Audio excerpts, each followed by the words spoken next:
the cells of the brain is the last cells na nabubuhay sa human body. At yung kung ano po yung ating iniisip, we have 48 thoughts per minutes na dapat alam natin kung anong pipiliin natin na at iisipin natin kung anong ipipid natin sa brain natin. Kung positive thought or negative thought, it is up to us what we are feeding, what we are feeding in our brain. So yan po, 70,000 po per day. So let us always remember na na napakahalaga ng kung ano yung iniisip natin, because kung ano yung napipid sa ating brain, kung ano yung inuulit-ulit natin, our brain loves repetition. That's why what we repeat, what we are repeating, what we are looking is what actually nagiging reality in us. Ito po ay si Masaru Emoto. Sino pong familiar? Who is familiar with this scientist? He is Japanese scientist, mga kapatid. Meron po ba? So, wala. So, ito po si Masaru Emoto. He is a scientist and he is discovered that he has a experiment. Ito po yung experiment niya, mga kapatid. There is 2 bottle of water, the same, pares yung pinagkunan niya ng tubig. Tapos nakita niya, mga kapatid, for a certain time, the bottle A, he speak good words with the bottle A, while in the bottle 2, he speak bad words like, I hate you, I don't trust you, you're evil. He's speaking with that water, with just water. It's just a plain water from the same source, but they are just separated. And a certain time, the bottle A, he speak kind words, I love you, I care for you. And after a certain time, mga kapatid, he found out that the molecule, the structure, or the molecular structure of those both experiment, the A and B, it's different. It's yung letter, yung A na laging sinasabihan ng mga magagandang salita ng thank you, ang ganda ng niya, crystallize. Yan po, may formation siya, mga kapatid. While the other B, which the bottle which received hate words, this is what they see in microscope. They are chaos, they are like polluted, there's no form, it's like destroyed.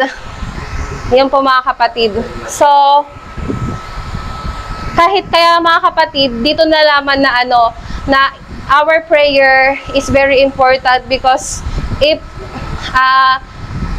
it is good in our souls to speak with God, because our body is composed of 75% water. So yung brain almost 70% ng ating katawan ay water. Yung ating brain, we have 75%, blood 83%, heart, bones, muscle, liver, and kidneys.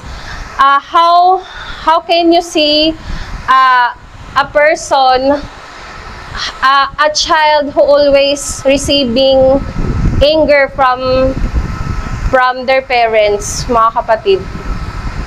Of course, as we see here, if it is like in the water, since our blood is composed of 83% of water, the child maybe structure of his or her blood is like polluted water. So yun po, mga kapatid. Sabi po dito, never allow to censure to escape your lips, for it is like desolating hell to those around you. We should never be speak censure. It is like desolating hail to those around you, to those who hear your bad words. Let cheerful, happy, loving words fall from your lips. A merry heart do it like a medicine. Yan. So, yan. Scolding and fretting never help. Harsh, angry words are not of heavenly origin. Scolding and fretting never help. Instead, they stir up the worst feeling of the human heart. When your children do wrong and are filled with rebellion, and you are tempted to speak and act harshly, wait before you correct them. Give them opportunity to think and allow your temper to cool.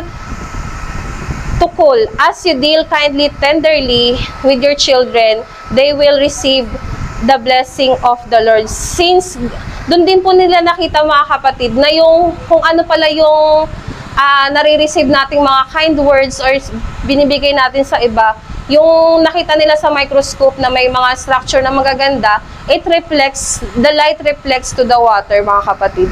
So it takes 21 days before we build a new habit and break the old habits and change your life. So kung nag-uumpisa tayo na baguhin ang ating sarili, it takes 21 days according to the study. If we start now and we stop in the 5th day, we are failed. But since our brain loves repetition, if we really love and think that we should be like Christ-like, kagaya po ng presentation ni Brother Jury kanina, we should practice ourselves to speak kind words. And according to this, testimonies to the church, kind, cheerful, and encouraging words will prove effective than the most healing medicines. They will bring courage to the heart and desponding and discouraged, and the happiness and sunshine brought by kind acts. And encouraging words will repay the effort tenfold. So, if we speak kind words, cheerful words to other, also the speaker will receive the same benefits from the words that we are speaking. Nakita niyo po, mga kapatid, yung pinagkaiba nung water. Sinasabihan lang siya ng mga mabubuting salita at saka masasamang salita. Nakaka-apekto na sa structure. How much more sa ating mga tao na nakaka-receive ng mga masasamang salita, masasakit na mga salita sa kapwa natin. Ganon din po, mga kapatid. At kagaya nga po ng at meron ding studies na yung classical music, yung how the plants grow. There is 2 plants growing. There is one classical music, pinapatugtugan ng classical music, and the other one is rock, jazz. And there is really effect on us. That tune, and also this is yung kay Masaru Emoto, this is 1994 ata to. Yan. May nagtry na din to, mga kapatid. Ganon din yung kinalabasan. So, napakahalaga po sa atin, mga kapatid, na we have to choose our words, because according to Brother Jury, we heard that idle words, we should we will be judged by the idle words we are speaking. At last, hindi pa pala. Ito po.